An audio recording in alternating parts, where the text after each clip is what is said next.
कहानी का संदेश आत्मविश्वास और साहस है। कहानी अपने खतरों को बहादुरी से लड़ना सिखाती है।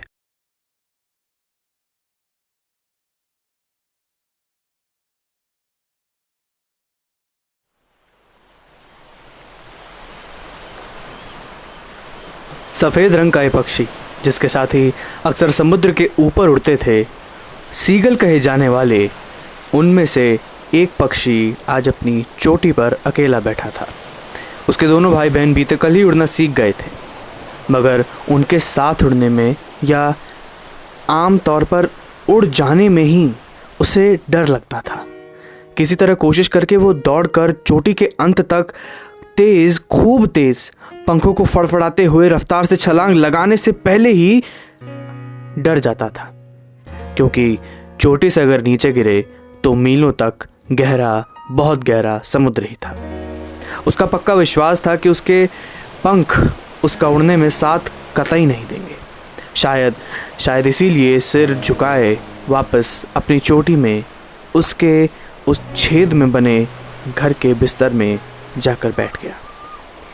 उसके भाई बहन के पंख उससे छोटे थे, मगर तब भी बस एक दौड़ लगाकर ही वो उड़ गए।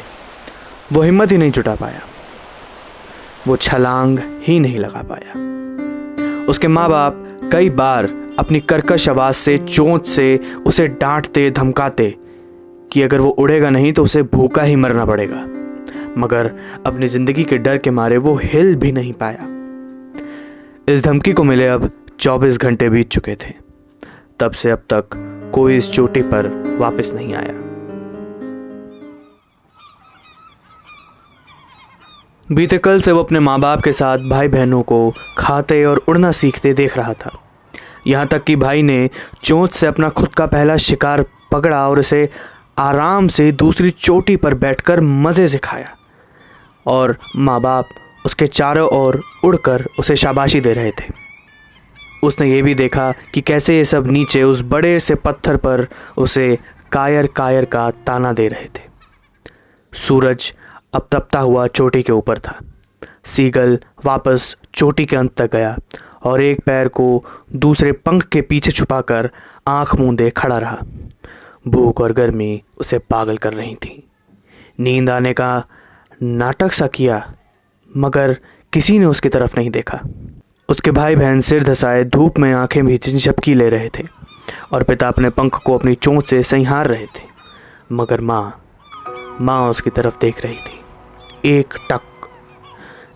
फिर उन्होंने ही मछली के कुछ टुकड़े किए जो उनके कदमों में पड़ी हुई थी और अपनी चोंच को पत्थर पर रगड़ा।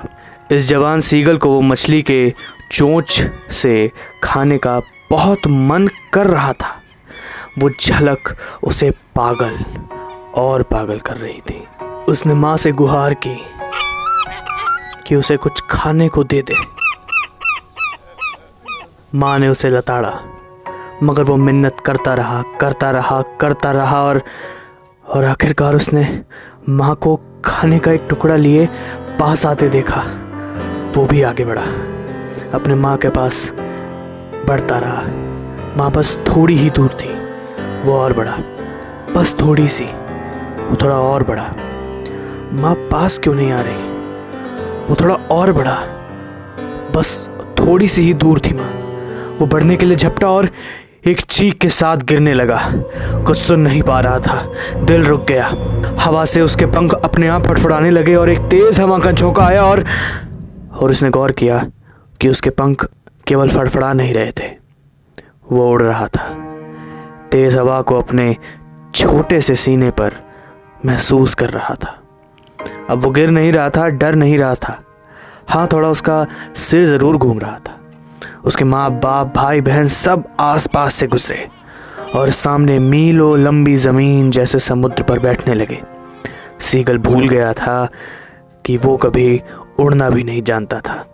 अब तो मानो वो हवा में तैर रहा था, गोते लगा रहा था, घुमाव भी ले रहा था। उसके माँ बाप ने उसे समुद्र से बुलाया। समुद्र में उसके पैर धीरे धीरे जब डूबने लगे तो उसे वापस डर आने लगा, मगर अब वो इतना थक गया था कि वो और नहीं ही उड़ सकता था। उसने पैरों को डूबने दिया।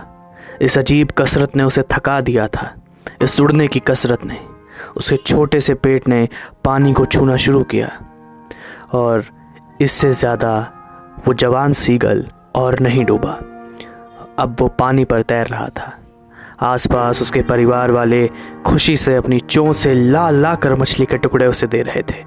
उसने अपनी पहली उड़ान भर ली थी।